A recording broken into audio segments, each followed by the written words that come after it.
ఆంధ్రప్రదేశ్ రాష్ట్ర వ్యాప్తంగా ఉన్న మహిళలకు తల్లికి వందనం పథకాన్ని అయితే నిన్నటి రోజున ప్రారంభించింది. అయితే అందరికైతే జమ కాలేదు. ఈ తల్లికి వందనం పథకానికి సంబంధించి ఒక భారీ బ్యాడ్ న్యూస్ అయితే వచ్చింది. అయితే మనకు దీని మీద ఒక కీలక నిర్ణయం అయితే తీసుకుంది. జూన్ 12వ తారీఖు అంటే నిన్నటి రోజు నుంచి కూడా ప్రతి ఒక్క విద్యార్థికి కూడా ఈ యొక్క తల్లికి ఒకళ్ళున్నా ఇద్దరు కుమారులు ఉంటే 30,000 వాళ్ళ ఖాతాలోకి అయితే జమ చేయాలని నిర్ణయం తీసుకుంది. అందులో భాగంగానే ఈ రోజున మనకు కొత్తగా గైడ్ లైన్స్ అనేది రిలీజ్ చేసింది. అంటే తల్లికి వందనం పథకానికి సంబంధించి కొత్త గైడ్ లైన్స్ అంటే 6th స్టెప్ వ్యాలిడేషన్ అంటే 6 దశల ధృవీకరణ. అంటే ఈ యొక్క 6th స్టెప్ వ్యాలిడేషన్ అంటే మనకు ల్యాండ్ గురించి, ఇన్కమ్ ట్యాక్స్, కారు వాటికి సంబంధించి క్లియర్గా ఒక వీడియో ద్వారా తెలియజేస్తాను. ఎందుకంటే ఇక్కడ మనకు 15,000కు బదులు 13,000 జమ చేస్తున్నామని చెప్పి గైడ్ లైన్స్లో ఉంది. ఇలా ఎందుకు జరుగుతుంది? ఆ మెయింటెనెన్స్ ఫండ్ అంటే ఏంటి? 6th స్టెప్ వ్యాలిడేషన్లో ఏం చూస్తారు? అదేవిధంగా ఈ స్కీమ్ వర్తిస్తుందా? అర్హత ఏంటి, అనర్హత ఏంటి? గైడ్ లైన్స్ ఇచ్చారు. ఈ వీడియో ద్వారా మనకు తెలియజేస్తాను. ఆ గైడ్ లైన్స్ ప్రకారంగా మీకు అర్హత కలిగి ఉన్న వారే సరే అమౌంట్ జమ చేయడం జరుగుతుంది. కాబట్టి గైడ్ లైన్స్ కంటే ముందు మీరు తెలుసుకోవాల్సిన అర్హతలు కలిగి ఉన్నా సరే మీకు మనకు వైట్ రేషన్ కార్డు ఉంది, అన్నీ ఉన్నాయి, కానీ మాకు డబ్బులు పడకపోవటానికి కారణాలు ఏంటి అని అంటున్నారు కదా. చాలామందికి 3 కారణాలు అయితే ఉంటాయి. ఆ 3 కారణాలు ఏంటి ఇప్పుడు అనేది ఈ వీడియోలో క్లారిటీగా తెలియజేస్తాను. ఇంకా ఎవరికైనా తల్లికి వందనం పడని వాళ్ళు ఉంటే ఈ వీడియోని ఎక్కడ స్కిప్ చేయకుండా చివరి వరకు చూస్తేనే మీకు పూర్తి ఇన్ఫర్మేషన్ తెలుస్తుంది. ఈ వీడియో నచ్చితే మీ ఫ్రెండ్స్కి, మీ ఫ్యామిలీ మెంబర్స్కి షేర్ చేయండి. వాళ్ళకి ఇన్ఫర్మేషన్ యూజ్ అవ్వచ్చు. అలాగే మన ఛానల్ ఎవరైనా కొత్తగా చూస్తున్నట్లయితే సబ్స్క్రైబ్ చేసుకుని పక్కనే ఉన్న బెల్ ఐకాన్ మీద క్లిక్ చేయండి. దీనివల్ల రాష్ట్ర ప్రభుత్వం నుంచి, కేంద్ర ప్రభుత్వం నుంచి వచ్చే కొత్త పథకాల గురించి నోటిఫికేషన్ ద్వారా మీకు తెలుస్తుంది. అలాగే ఒక చిన్న లైక్ చేయండి. చాలా కష్టపడి వీడియో చేస్తాం కదా.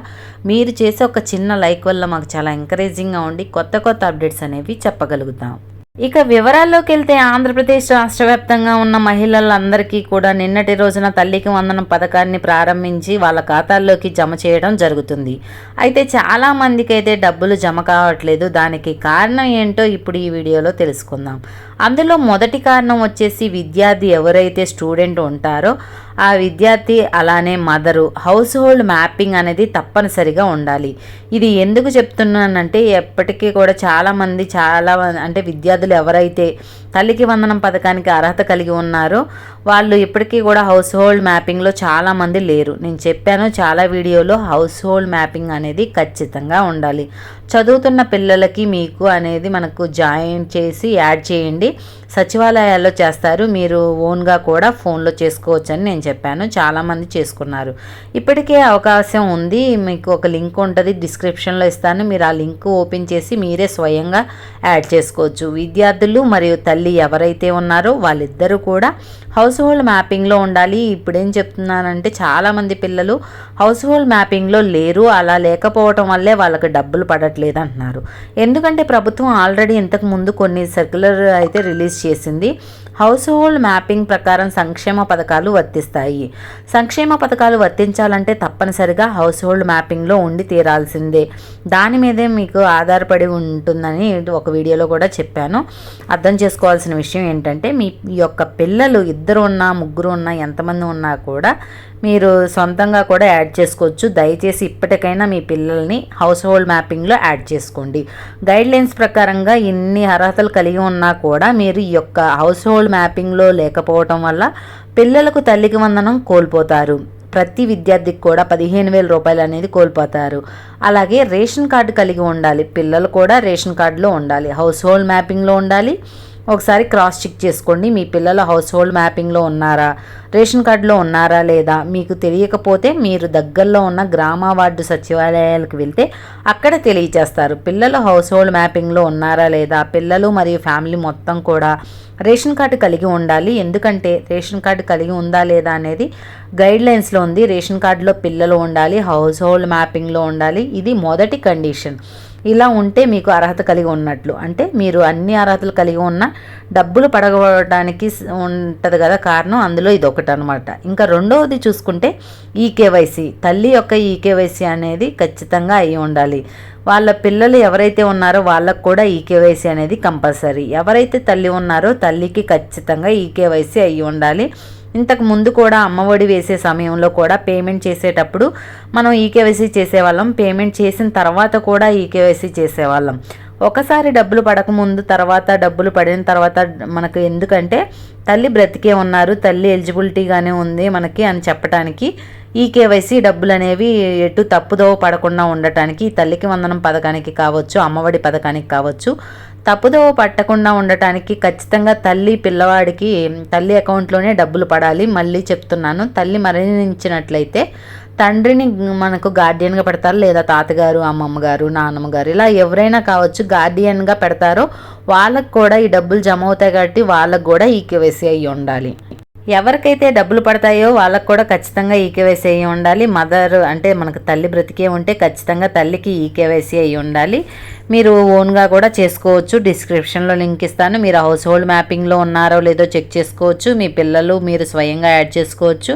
అలానే ఈకేవైసీ కూడా మీరే సొంతంగా మీ ఫోన్లో చేసుకోవచ్చు. ఓటీపీ వస్తుంది, దాని ద్వారా మీరు చేసుకోవచ్చు. అంటే మీరు హౌస్ హోల్డ్ మ్యాపింగ్లో లేకపోతే యాడ్ చేసే విధానాన్ని, అలానే మనకు ఈకేవైసీ, అలానే ముఖ్యంగా ఎన్పిసిఏ లింక్ కూడా మనకు కంపల్సరీ. ఎందుకంటే మనకు డీబీటీ ద్వారా ప్రభుత్వం అయితే మనకు డబ్బులు జమ చేయబోతుంది. గతంలో కూడా డీబీటీ ద్వారానే, ఇప్పుడు గవర్నమెంట్ కూడా కూటమి ప్రభుత్వం కూడా డీబీటీ ద్వారానే మన ప్రతి ఒక్క తల్లి అకౌంట్లోకి డబ్బులు అయితే పడాలి. అంటే తల్లి ఆధార్ కార్డుకి బ్యాంక్ అకౌంట్కి లింక్ అయ్యి ఉండాలి. దాన్నే ఎన్పిసిఏ లింక్ అయ్యి అంటారు.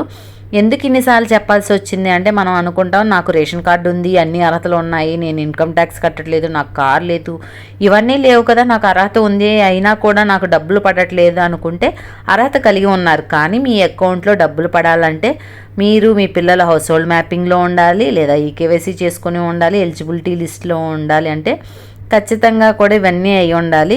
రేపో ఎల్లుండో మీకు లిస్ట్ అనేది ఎలిజిబిలిటీ లిస్ట్, అలానే అర్హత లేని వాళ్ళ లిస్ట్ కూడా గ్రామ వార్డు సచివాలయాల్లో చేస్తారు, డిస్ప్లేలో ఇస్తారు. అప్పుడు మీరు అనర్హుల లిస్టులో ఉండటానికి కారణాలు చెప్తున్నాను కదా, మీ పిల్లలకి మీకు హౌస్ హోల్డ్ మ్యాపింగ్ లేకపోతే మీరు ఖచ్చితంగా అర్హత లేకుండా అయిపోతారు. రేషన్ కార్డు లేకపోయినా అనర్హులే. అలానే మీ అందరు కూడా ఒక రేషన్ కార్డు ఉండాలి, రెండోది తల్లికి ఉండాలి. ఇలా మూడవదిగా చూసుకుంటే తల్లికి ఈకేవైసీ అయ్యి ఉండాలి రెండవది. మూడవది చూసుకుంటే ఎన్పిసి లింక్ అనేది ఉండాలి, ఆధార్ లింక్ అయ్యి ఉండాలి బ్యాంక్ అకౌంట్కి. ఏ బ్యాంక్ ఎక్కువగా ఉంటుంది అని అంటే మనకు బ్యాంక్ అకౌంట్లోనే ఖచ్చితంగా డబ్బులు అనేది జమ అవుతాయి. ఖచ్చితంగా ఏ అకౌంట్లో పడాలి అంటే మనకు ఎన్పిసిఏ లింక్ దేనికి అయ్యి ఉంటే దానికే డబ్బులు పడతాయి. మళ్ళీ చెప్తున్నాను, చాలామంది పేమెంట్ ఫెయిల్ అయిందని అంటున్నారు. దానికి కారణం ఏంటంటే ఎన్పిసిఏ లింక్ అనేది అవ్వకపోవటమే. కాబట్టి బ్యాంక్ అకౌంట్కి ఖచ్చితంగా కూడా ఎన్పిసిఐ లింక్ అనేది అయ్యి ఉండాలి. అప్పుడే డబ్బులు అనేది జమ అవుతాయి, లేకపోతే డబ్బులు జమ అవ్వవు. ఖచ్చితంగా ఎన్పిసిఐ లింక్ చేసుకోవాలి. ఎలా చెక్ చేసుకోవాలో కూడా నేను వీడియోలో తెలియజేశాను. ఒకవేళ మీరు ఏ బ్యాంక్ అకౌంట్కి అనేది ఎన్పిసిఐ లింక్ ఉందా లేదా అనేది కన్ఫ్యూజన్ ఉంటే మీరు డైరెక్ట్గా పోస్ట్ ఆఫీస్కి వెళ్ళి మేము ప్రభుత్వ పథకాల కోసం, సంక్షేమ పథకాల కోసం అకౌంట్ ఓపెన్ చేస్తున్నామని చెప్పి వాళ్ళ దగ్గర డైరెక్ట్గా అకౌంట్ ఓపెన్ చేస్తే మీకు ప్రభుత్వం నుంచి వచ్చి ఏ పథకం డబ్బులైనా సరే తొందరగా ఆ అకౌంట్లోకి జమ అవుతాయి. అప్పుడు మీ డబ్బులు మీకు తొందరగా పడిపోతాయి. ఈ మూడు కూడా ఖచ్చితంగా అయి ఉండాలి. హౌస్ హోల్డ్ మ్యాపింగ్ అయి ఉండాలి, పిల్లలకి తల్లికి ఈకేవైసీ అయి ఉండాలి, ఎన్పిసి లింక్ అయ్యి ఉండాలి మదర్కి అకౌంట్కి. ఇప్పుడు జాయింట్ అకౌంట్ అంటున్నారు, జాయింట్ అకౌంట్ లేకపోయినా పర్వాలేదు, తల్లి యొక్క సింగిల్ అకౌంట్ ఉంటే సరిపోతుంది, అది కూడా ఎన్పిసి లింక్ అయ్యి ఉండాలి. ఈ మూడు మీరు చేసుకోండి. మీరు చేసుకుంటే చాలు, అన్ని అర్హతలు ఉన్నట్లే. ఈ మూడు గనక ఒక్కటి లేకపోయినా సరే మీకైతే డబ్బులు జమ కావు. డబ్బులు ఎందుకు పడలేదు, మాకు అన్ని అర్హతలు ఉన్నాయి కదా అంటే మీరు ఎన్పిసి లింక్ అనేది చేసుకోకపోయినా గవర్నమెంట్ డబ్బులు వేసేటప్పుడు ఏ అకౌంట్లో కరెక్ట్గా లేనప్పుడు ఎలా వేస్తుంది, అందుకే ఆధార్ లింక్ అయిన దానికే డబ్బులు అనేది వేస్తుంది. మనకు 4 అకౌంట్లు ఉంటాయి, అందులో ఏదో ఒక అకౌంట్కి అయితే డబ్బులు పడుతుంది. చాలామంది అంటున్నారు నేను 2 బ్యాంక్ అకౌంట్లకి ఎన్పిసిఐ లింక్ చేశాను అంటే అలా కుదరదు, ఒకదానికే చేస్తారు. అది కూడా మనం బ్యాంక్ వాళ్ళు ఏమీ చేయరు, మనమే ఒక లెటర్ పెట్టుకుంటే వాళ్ళు మనం ఎన్పిసిఐ లింక్ అనేది చేస్తారు. అదంతా ఎందుకు అనుకుంటే పోస్ట్ ఆఫీస్ అకౌంట్ ఓపెన్ చేసుకోండి, చేసుకోండి. ఇవన్నీ మీరు జాగ్రత్తగా చేసుకుంటే తల్లికి వందనం పథకం డబ్బులు అయితే పడుతున్నాయి కాబట్టి డైరెక్ట్గా అకౌంట్లోకి పడతాయి. చిన్న చిన్న తప్పులు చేయొద్దు. గైడ్లైన్స్ ప్రకారం అర్హతలు ఏంటి అనర్హతలు ఏంటి అనేది నేను నెక్స్ట్ వీడియోలో తెలియజేస్తాను. ఇది తల్లికి వందనం పథకానికి సంబంధించిన తాజా సమాచారం. ఈ వీడియో పట్ల ఎలాంటి డౌట్స్ ఉన్నా కమెంట్ సెక్షన్లో కమెంట్ చేయండి, రిప్లై ఇస్తాను. వీడియో నచ్చితే లైక్ చేయండి, మన ఛానల్ని సబ్స్క్రైబ్ చేసుకుని పక్కనే ఉన్న బెల్ ఐకాన్ మీద క్లిక్ చేయండి. మరొక కొత్త అప్డేట్తో మీ ముందు ఉంటాను.